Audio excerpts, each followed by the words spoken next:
Line, alhamdulillah, wa salatu wa salam ala rasulillah, amma ba'd. Assalamu alaikum wa rahmatullah wa barakatuh. Bienvenue dans Parole de convertis, le podcast dans lequel des convertis à l'islam partagent leur parcours pour accompagner ceux qui débutent. Pour cet épisode, j'ai le plaisir de recevoir Youssouf. Salam alaikum Youssouf, comment tu vas? Wa alaykoum salam wa rahmatullah. Ça va, alhamdulillah, et toi? Moi, ça va, alhamdulillah. Alors Youssouf, du coup, pour mieux comprendre ton parcours, est-ce que tu peux nous parler un petit peu de toi, du contexte dans lequel tu as grandi, les origines, la religion, le pays? Je te laisse la parole. D'accord. Bah, moi, donc j'ai 38 ans. Je suis né en France, dans le nord-est, vers Dijon. Donc voilà. Là, ma mère est algérienne. M- Mon père était franco-italien, mais j'ai connu, j'ai vécu seul avec ma mère. Donc, on n'a pas grandi du tout dans la religion. Elle n'est pas du tout pratiquante. Elle m'en a jamais parlé. Donc, quelque chose qui était très loin de moi. Ok, d'accord. Et donc, du coup, comment arriver ce déclencheur de la conversion? Est-ce que tu peux nous expliquer un petit peu les prémices? Qu'est-ce qui t'a ramené vers l'islam pour qu'on puisse un petit peu mieux connaître et comprendre un petit peu? D'accord. Donc moi, du coup, bah, j'étais longtemps athée. J'étais longtemps athée, mais je me posais beaucoup de questions quand même sur le but de la vie, pourquoi on est là, à quoi on sert, quoi, en gros, pourquoi on a été créé. Donc du coup, ça m'a ramené. Après, on va dire que je me considérais comme agnostique. D'accord. Je croyais en quelque chose, mais je savais pas vraiment quoi. J'arrivais pas à mettre de nom dessus. Donc voilà. Et c'est suite à un événement, on va dire plutôt tragique. Donc je me suis fait, on va dire, tabasser par la police à l'âge de 18 ans en 2006. Et ensuite, donc c'était une plutôt grosse affaire. Donc je suis passé au tribunal suite à ça. J'ai été reconnu coupable de d'outrage, rébellion. En gros, c'est les rouages qu'on retrouve souvent dans les bavures. Donc, suite à ça, du coup, c'était pas une dépression, mais on va dire que j'étais pas au mieux dans ma vie, quoi. D'accord. Donc je me posais encore plus de questions sur du coup le but de la vie, sur la justice, sur des choses comme ça. Et voilà, c'est là qu'a commencé le petit cheminement. Ensuite, j'ai trois amis qui étaient assez proches, qui étaient déjà convertis eux, et qui me parlaient un peu de tout ça. Mais j'écoutais d'une oreille, on va dire, et ça ressortait par l'autre. Mm. Mais quand j'étais chez moi, tout seul, et ben, je cherchais par rapport à ça. Je me posais de plus en plus de questions. Et au fur et à mesure, mon petit cheminement a commencé. Et voilà, ça m'est apparu comme étant clair et la vérité. Alhamdoulilah. D'accord. Donc, du coup, pour mieux comprendre, donc, toi, à partir de l'âge de 18 ans, tu as commencé un petit peu voilà, à te poser des questions, sur l'existence, sur enfin, le but de notre création, etc. Et à quel moment, toi, tu es rentré dans l'islam? Pour savoir un petit peu le laps de temps qu'il y a eu entre les premières recherches ou les premières questions et ton entrée dans l'islam. Du coup, mon entrée dans l'islam, elle s'est faite en 2016. Donc, 10 ans après, D'accord. on va dire, 10 ans après mes premières questions, on va dire. D'accord, ok. Donc, voilà, Donc, ouais, c'est 2016, ouais. ok, d'accord. Donc, on va dire donc vraiment une réflexion qui s'est fait progressivement et que au bout d'un moment, du coup, on va dire, tu as passé le cap et tu es rentré dans l'islam. Exactement, oui. Mais on va dire que c'est plus vers les 23 ans où je me posais de plus en plus de questions. Donc, 2016, c'est vraiment l'événement qui a commencé vraiment mon petit cheminement. On va D'accord. dire c'est plus un peu plus tard, vers 23 ans, où vraiment je m'intéressais de plus en Ok, plus. d'accord. Et une fois que tu es rentré dans la religion, comment se sont passées tes premières semaines? Est-ce que tu te rappelles un petit peu comment ça s'est passé?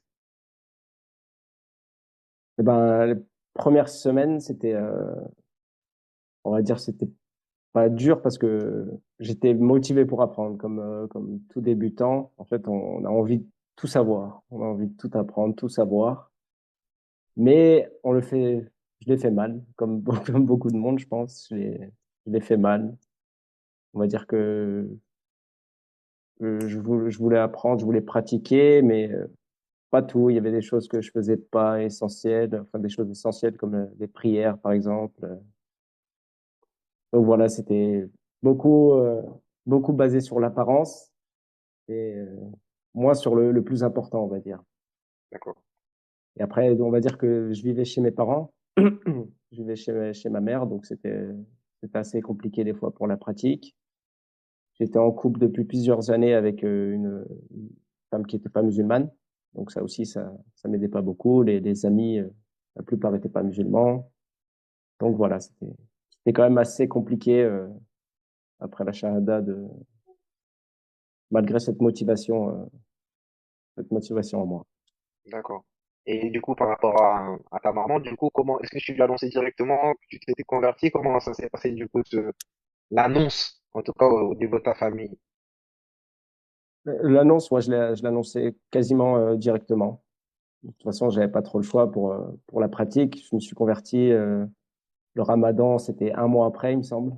D'accord. Donc, j'ai enchaîné direct par le Ramadan.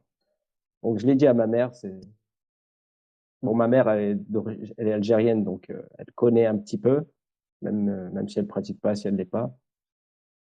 Mais bien sûr, elle avait peur, hein. Elle avait peur pour moi, avec tout ce qu'on entendait aux informations, des choses comme ça. C'était compliqué pour elle, mais juste au niveau de la peur que je parte pas, que je suive pas un mauvais chemin, on va dire. Mais je l'ai annoncé directement. C'était plus facile on va dire, pour moi. J'étais qu'avec ma mère. On est assez proches, donc voilà.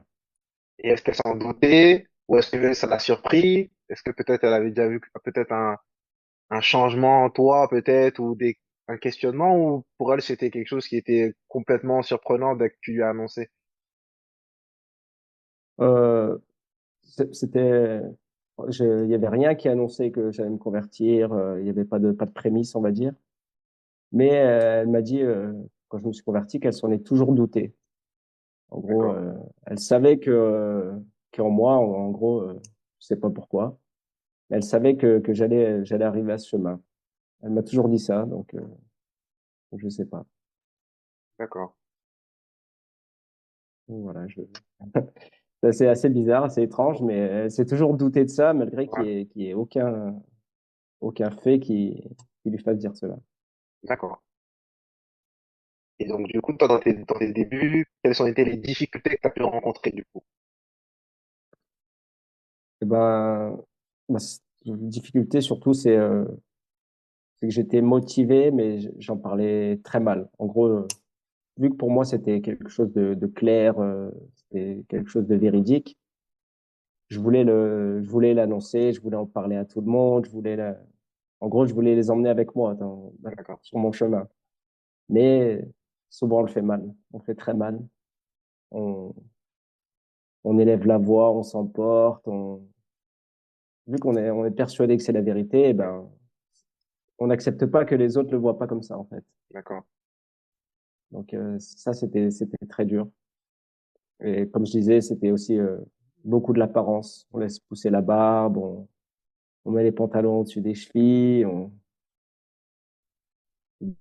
Du coup, ça peut faire peur à l'entourage proche. d'accord. Et donc, Voilà, du coup, c'était ça les principales. d'accord, ok. Donc, toi, du coup, vraiment, on va dire, c'était, quand tu dis que tu en parlais souvent, c'est que tu avais l'impression que quand tu allais en parler aux gens, que directement ils allaient répondre favorablement, entre guillemets, à ce que tu leur disais, ou que tu peux nous dire un peu plus comment ça se passait, du coup, dans ta tête? Ouais, c'est ça, en gros. Par exemple, j'allais parler de la création, des choses comme ça. Par exemple, je sais pas, l'état du fœtus, l'évolution du fœtus, comment on en parle dans le Coran, des choses comme ça. Ben, je l'expliquais.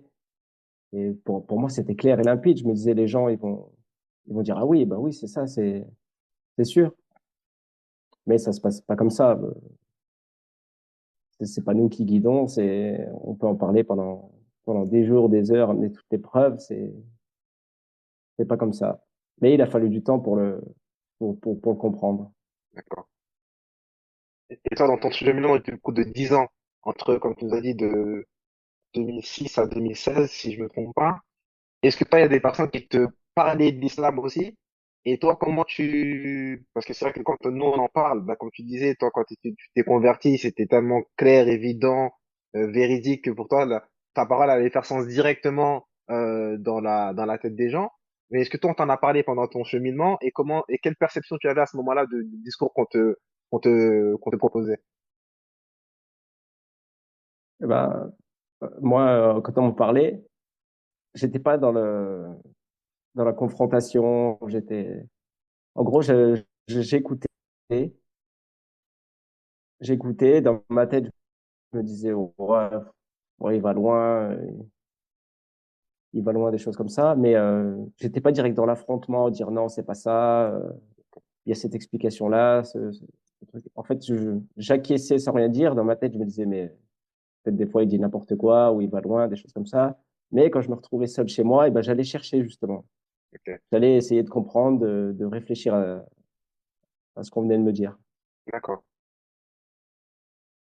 Ok, donc c'est-à-dire il y avait deux parties. Une partie Voilà. où devant les gens, on va dire que tu n'étais pas trop expressif, mais malgré tout, ces paroles qu'on pourrait te donner ou te dire, ça mettait quand même une sorte, pas un doute, mais quand même une sorte de réflexion intérieure qui te poussait quand même à aller voir si ce que la personne te disait, c'était quelque chose qui était vrai ou pas, ou est-ce que peut-être c'est un peu ça du coup?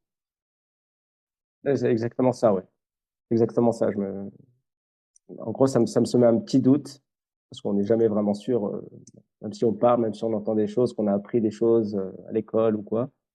Et ben, on a quand même ce petit doute. Et du coup, ben, je voulais dissiper ce doute. Du coup, j'allais faire des recherches moi-même sur les questions. Ok, d'accord. Et donc toi pour toi, même si tu nous l'as déjà dit, mais pour toi, quelle était peut-être la plus grosse erreur que tu as pu faire dans tes débuts et que si demain un converti, ben, un nouveau converti peut-être qui nous écoute, quelle serait peut-être cette erreur que tu as pu faire au départ et que tu dirais peut-être à un converti de faire attention dans ses débuts? Euh, je dirais déjà de prendre son temps dans l'apprentissage, de pas tout vouloir connaître dès le début, de vraiment se concentrer sur l'essentiel, ne pas brusquer sa famille et montrer vraiment un bon comportement, de parler avec douceur, même si c'est dur, mais la plupart des gens, en fait, ils sont attentifs au comportement. On peut leur parler de tawhid, de religion pendant longtemps, ça va pas faire sens. Mais s'ils voient quelqu'un qui change en bien dans le comportement, dans la manière de faire, avec douceur, qui est toujours là pour aider, qui est altruiste, en gros, ça va leur parler beaucoup plus. Ok. Vraiment, c'est ce conseil que je peux donner, vraiment, y aller avec douceur et montrer vraiment un très, très bon comportement. Et donc toi, Youssouf, donc ça fait, si je calcule bien, calcul mental, donc ça fait 10 ans du coup que tu es converti. Oui, Donc toi, c'est ça, qu'est-ce 10 qui, ans. qu'est-ce que tu dirais, qu'est-ce qui t'a permis peut-être sur la durée, ben voilà, de tenir, d'être régulier, quels sont les éléments qui t'ont permis justement de continuer à cheminer, on va dire, dans ta religion. Bah, surtout la pratique. Jamais lâcher la pratique, que ce soit les prières, la lecture, les choses comme ça. Et surtout l'environnement. L'environnement, à petit, on va à la mosquée, des choses comme ça. On reste avec un environnement qui est lui-même musulman, à la pratique. Donc ça ça aide beaucoup à être régulier, à rester dans la religion. Et le mariage. Le mariage, c'est très important, on va dire aussi, parce avoir à la maison un environnement, quelqu'un qui est dans la même optique que nous, ça favorise beaucoup, enfin, ça aide énormément. Voilà, c'est vraiment l'environnement et une pratique régulière. Ok. En tout cas, barakallahu fik, Youssouf, pour ton témoignage, qu'elle a récompense Voilà. énormément. On va faire le barakallah. Amin. Ben, pour ceux qui nous ont écoutés, si cet épisode vous a aidé, ben, vous pouvez le partager autour de vous. Inch'Allah, à d'autres nouveaux convertis, parce que le but c'est ça aussi, c'est que ben, les anciens ou les plus anciens, ben, peut-être qu'ils puissent vous permettre de gagner du temps, on va dire, et de pas reproduire peut-être les mêmes erreurs du départ. Donc si ce podcast vous a été utile, n'hésitez pas à le partager, Inch'Allah. سبحانك اللهم وبحمدك نشهد أن لا إله إلا أنت نستغفرك ونتوب إليك. بارك الله فيك يوسف et à bientôt, Inch'Allah. À bientôt, Suleiman, Inch'Allah. Que Allah te facilite. Salam alaikum.